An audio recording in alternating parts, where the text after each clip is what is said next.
yang ada yang rambut panjang gitu kan. Apalagi yang ada yang pakai baju merah. Yang utamanya sih itu anak kecil Pak, yang suka nongkrong itu di kolam. Pas saya keluar dari kamar mandi, itu si perempuan tadi, sosok tadi itu lagi berdiri di ujung lemari pakaian saya. Wah, di situ saya langsung.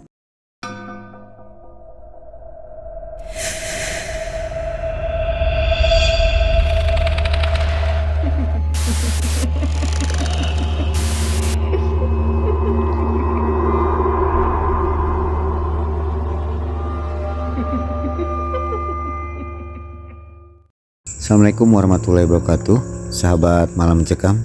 Kembali kita berjumpa lagi di edisi malam hari.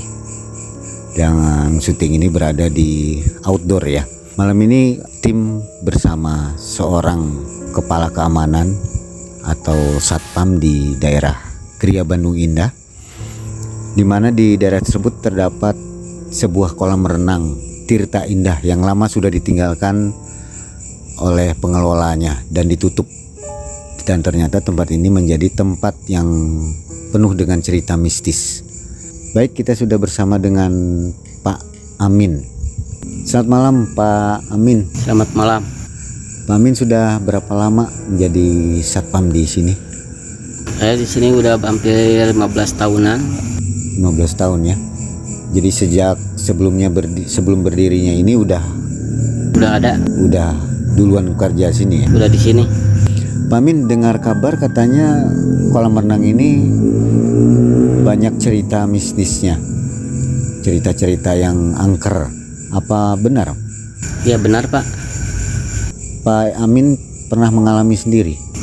Udah ngalamin waktu saya ngeliling. Gimana ceritanya Pak Amin? Bisa ceritain?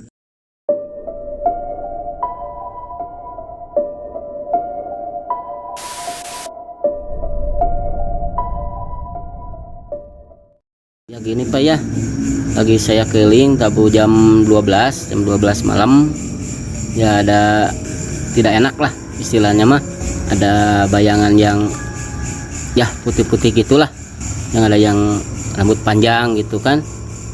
Apalagi yang ada yang pakai baju merah.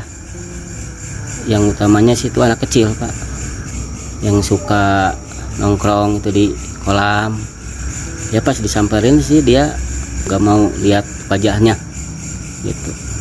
Itu tahun berapa Pak? 2005 Pak. 2005 Ya kan terjadinya begini aja Pak. Dia kan lagi main-main di kolam, bleset. Semua orang gak ada yang tahu. Ya, gak ada yang merhatiin. Tahu-tahu ketemu, dia udah ngambang, udah meninggal. Ya bapaknya kan kesini, pasti nanya kenapa gak ada yang satu yang menolong.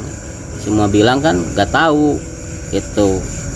Semua kan asik-asik ngobrol, gak tahu anaknya main air gitu, gak tahu. Dikirain ya sama mamahnya katanya, padahal anaknya main sendiri. Ya saya juga sih lihat gitu, lagi ke dalam. Ya suka ngongkrong ya di pinggir kolam gitu sambil main-main air.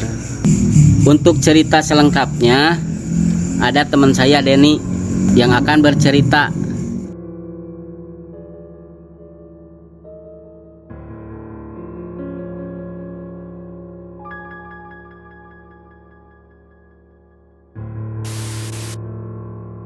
Sahabat Malam Mencekam, kami mohon maaf karena atas permintaan dari Kang Denny tidak ingin wajahnya ditampilkan di kamera. Jadi beliau ingin posisi seperti itu. Dan alasan dari Kang Denny sendiri tidak ingin terekspos wajahnya diketahui oleh warga sekitar. Baik, seperti yang sudah diceritakan oleh Kang Amin, sekarang giliran Kang Denny yang akan menceritakan. Silakan Kang Denny. Assalamualaikum warahmatullahi wabarakatuh. Kejadian ini saya alami pada tahun 2017, tepatnya di hari Minggu. Itu di sini di warga itu sedang kosong karena mungkin ada yang mudik, ada yang main. Saya kebetulan kebagian jaga jam 11 malam atau mungkin shift malam shift malam saya jaganya itu.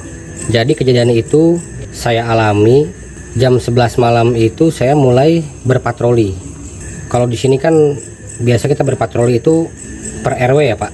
Satu ada yang arah ke utara, satu ada yang selatan. Nah kebetulan saya waktu itu berpatroli ke arah kolam renang di GBI ini. Jadi pas saya kesini itu banyak sekali cerita-cerita dari warga yang emang kalau dibilang menakutkan itu di sini cukup menakutkan karena banyak kejadian-kejadian mistis yang dialami oleh warga. Begitu. Dan saya pun mulai berpatroli. Sewaktu saya di pos yang di depan kolam renang Tirta Indah itu, saya mulai memukul tiang listrik 3 kali teng gitu. Pas saya mau berjalan menuju ke arah depan, mau muter lagi, kok sepertinya ada bau yang nggak enak dicium gitu ya, mungkin ya. Baunya tuh seperti bau melati, hanya agak bau anyir gitu. Saya penasaran dan mungkin memberanikan diri ya, kalau lebih tepatnya memberanikan diri untuk melihat ke arah samping kanan dari saya itu. Nah saya lihat itu seperti bayangan-bayangan lah. Saya kira itu hanya bayangan pohon lah ya, bayangan pohon dan mungkin angin yang menerpa ke dedaunan gitu kan. Saya coba jalan, saya senter, dan di jendela sebelah kanan saya lihat kok seperti ada rambut yang tergerai gitu kan. Nah di situ saya mulai penasaran, itu apa, saya bilang gitu kan. Pas saya senter ke situ hilang, nggak kelihatan gitu kan.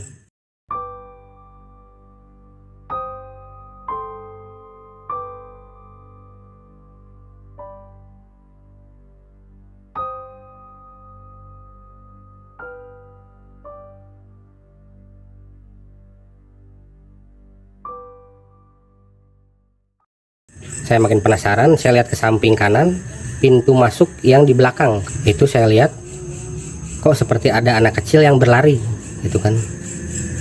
Ini lagi apa jam 11 malam anak kecil kok lari gitu kan, saya tanya itu dalam hati kan.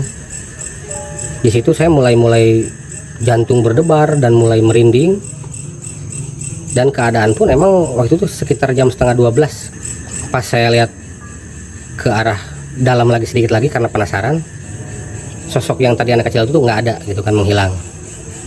Akhirnya saya nggak hirauin aja, kan saya melewati kaca jendela yang di sini nih, yang di sini ada sebelah kanan itu ada kaca jendela yang tadi saya lihat ada bayangan putih itu dan si rambut tergerai itu saya nggak hiraukan, memberanikan diri lah, saya jalan aja lah, biarin nggak apa-apa, bismillah aja saya bilang gitu kan.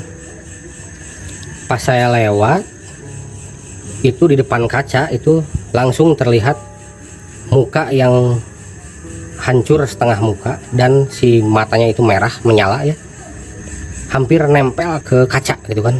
Wah saya sampai loncat ke pinggir gitu kan, astagfirullahaladzim, ini apa ini, saya bilang tuh, apa ini yang disebut dengan kuntilanak, saya bilang gitu kan ya. Itu lutut bergetar dan susah untuk berdiri gitu kan. Jadi saya agak ngesot, jalan tuh ngesot sambil terus di dalam hati tuh astagfirullahaladzim gitu kan. Saya coba untuk bangkit, saya coba untuk berdiri, saya jalan ke arah sana, jalan agak cepat gitu kan. Rupanya di sebelah sini itu ada pohon besar itu, di situ ada yang lagi, kalau orang Sunda bilang tuh ucang angge gitu ya. Ucang angge itu apa namanya itu, seperti kayak duduk, si kakinya itu goyang-goyang, dan dia pun melihat ke saya sambil mungkin tertawa gitu ya. Jadi kayak suara ketawanya tuh seperti suara cewek tapi yang nggak masuk akal lah gitu, jadi yang gitu kan. Wah saya langsung lari ke arah depan. Untungnya di depan tuh rekan saya itu lagi ada gitu kan, lagi saya bilang, waduh saya tadi ketemu dengan sosok anak kecil sama cewek gitu kan, kayak kuntilanak segala macam. Terus dia bilang, kamu kenapa nggak patroli berdua? Kalau ke arah kolam renang itu emang harus biasa berdua atau bertiga katanya, karena sering di sini tuh kejadian seperti itu. Dan emang bukan hal yang rahasia mungkin ya, karena di sini tuh jalan ini emang orang tuh jarang lewat. Sesudah itu ngobrol, akhirnya saya kembalilah ke pos tempat saya jaga tadi. Saya jalan, teman saya yang tadi yang saya temui di depan itu, beliau jaga di depan, saya berjalan sendiri. Di jalan itu kok saya seperti yang tidak enak hati gitu ya, kenapa ini seperti ada yang memperhatikan dan seperti ada yang mengikuti gitu kan. Saya bilang apa ini. Nah akhirnya saya jalan terus. Memang jarak dari bundaran sampai ke pos jaga saya pertama itu lumayan cukup jauh lah gitu. Ada cerita di situ, ada pernah terjadi kejadian bunuh diri di salah satu rumah yang di dekat si kolam renang itu. Waduh, saya bilang ini kok kejadiannya seperti yang berantai gitu kan ya. Saya mengalami ini, apa ini saya lagi sial malam ini atau gimana gitu kan. Nah saya beranikan diri untuk sampai ke pos tempat saya jaga pertama. Saya jalan, terus saya dengar tuh ada orang yang seperti yang menangis gitu kan ya. Ini siapa yang nangis malam-malam? Saya lihat jam, waduh ini jam 12:30, saya bilang gitu kan. Kok seperti ada yang menangis, dan suaranya pun terdengar sangat lirih dan sangat kecil gitu kan, kayak orang kesakitan tapi yang menangis gitu. Waduh, saya bilangnya.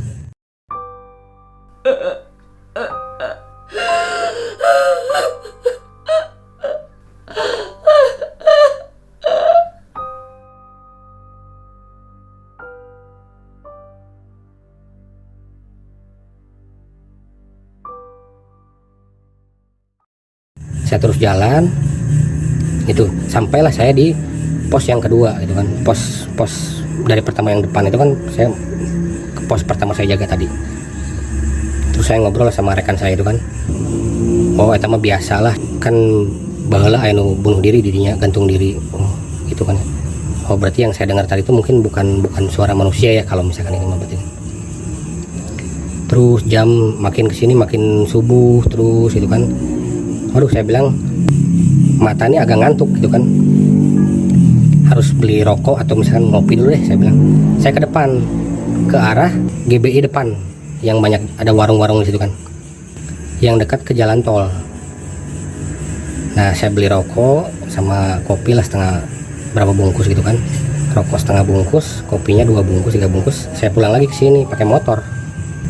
Nah pas saya lewat di gerbang pertama GBI itu ada pos satpam yang emang gelap dan nggak jarang pernah orang jaga di situ gitu kan. Saya lihat di situ ada kayak selendang putih yang kalau kata orang Sunda itu ngarumbai itu apa ya, jadi kayak dia ngelambai gitulah gitu. Nah saya nggak hiraukan, saya terus lagi menuju ke pos tempat saya jaga itu. Nah kebetulan si portal yang di belakang itu sudah saya tutup sama rekan saya, jadi satu-satunya akses itu hanya dari jalan yang lewat saya tadi yang dari kolam renang itu. Wah saya bilang dalam hati, lewat sini lagi nih, ini kan yang tadi saya kejadian tadi gitu kan. Dengan keberanian yang saya beranikan di satu, bismillah deh di satu. Masa sih subuh udah subuh gini masih ada yang mengganggu, saya bilang gitu kan.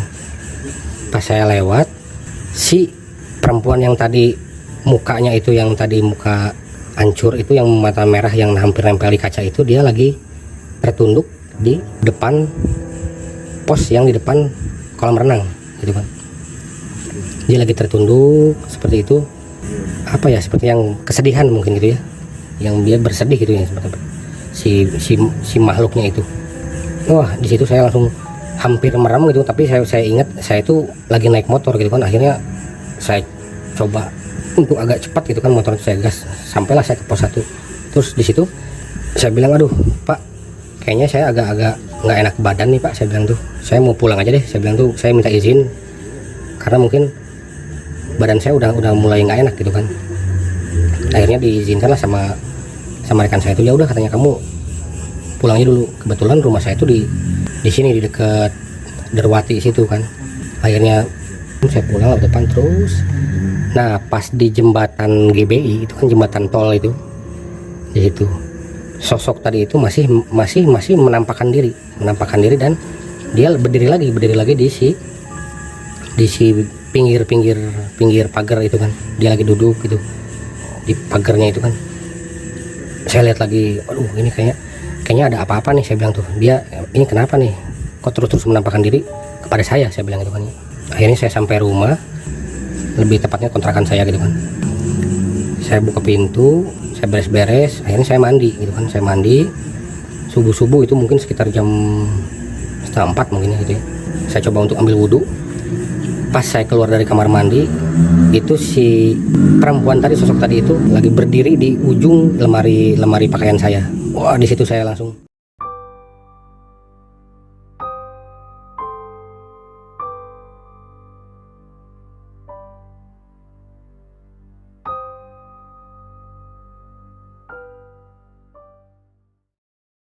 saya udah nggak ingin lagi. Akhirnya saya pingsan di situ kan, karena mungkin udah nggak kuat ya, mungkin mental saya udah dari pertama ke kolam renang. Waktu saya pingsan itu seperti mimpi gitu. Jadi intinya tuh si perempuan tadi itu, si sosok perempuan tadi itu, dia seperti minta tolong katanya. Jadi tolong disempurnakan atau gimana lah, mungkin karena perempuan tadi itu katanya mengalami kecelakaan di jalan tol itu, dekat kan GBI itu bersebelahan dengan jalan tol gitu. Akhirnya di situ saya langsung kaget, saya bangun gitu kan. Waduh, ini gimana caranya saya menolongin perempuan tadi gitu kan.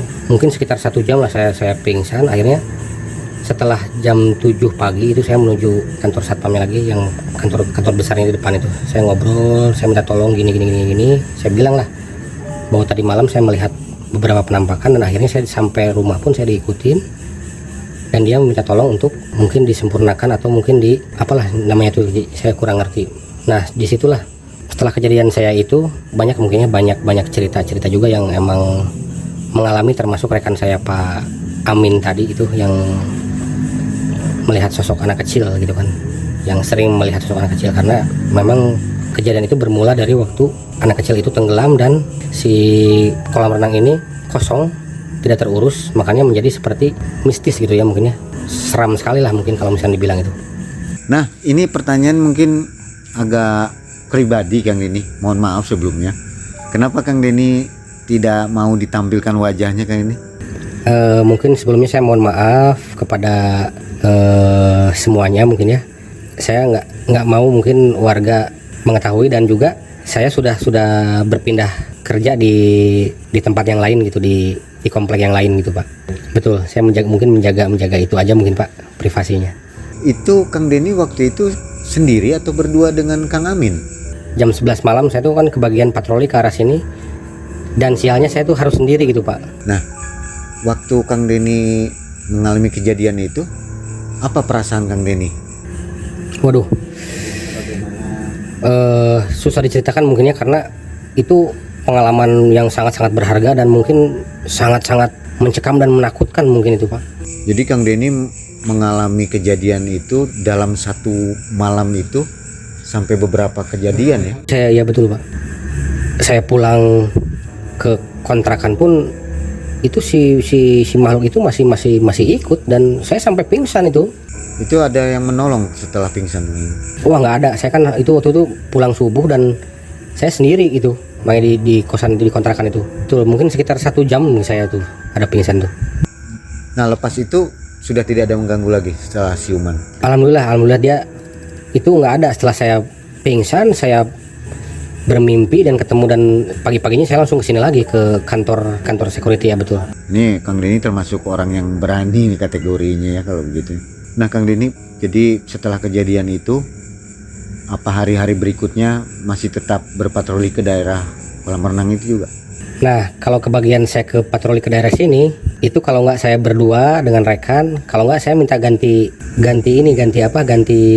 lokasi. Betul. Mungkin ya, karena mungkin saya trauma ya Pak.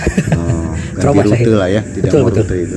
Jadi memang benar ya Kang Denny ya, kolam renang ini memiliki kekuatan mistis yang sangat besar ya. Itu bertubi-tubi saya Pak kejadian itu. Jadi waduh, banyak sekali itu. Kang Denny, terima kasih ya atas ceritanya malam hari ini telah mengisi acara di Malam Mencekam. Baik sahabat Malam Mencekam, itulah cerita kisah nyata dari Kang Amin dan Kang Denny selaku petugas pengamanan atau satpam di daerah GBI yang sering berpatroli ke kolam renang Tirta Indah. Dan jangan lupa untuk menyaksikan penelusurannya langsung di tempat kejadian di channel Melihat Malam bersama Abah Japar. Assalamualaikum warahmatullahi wabarakatuh.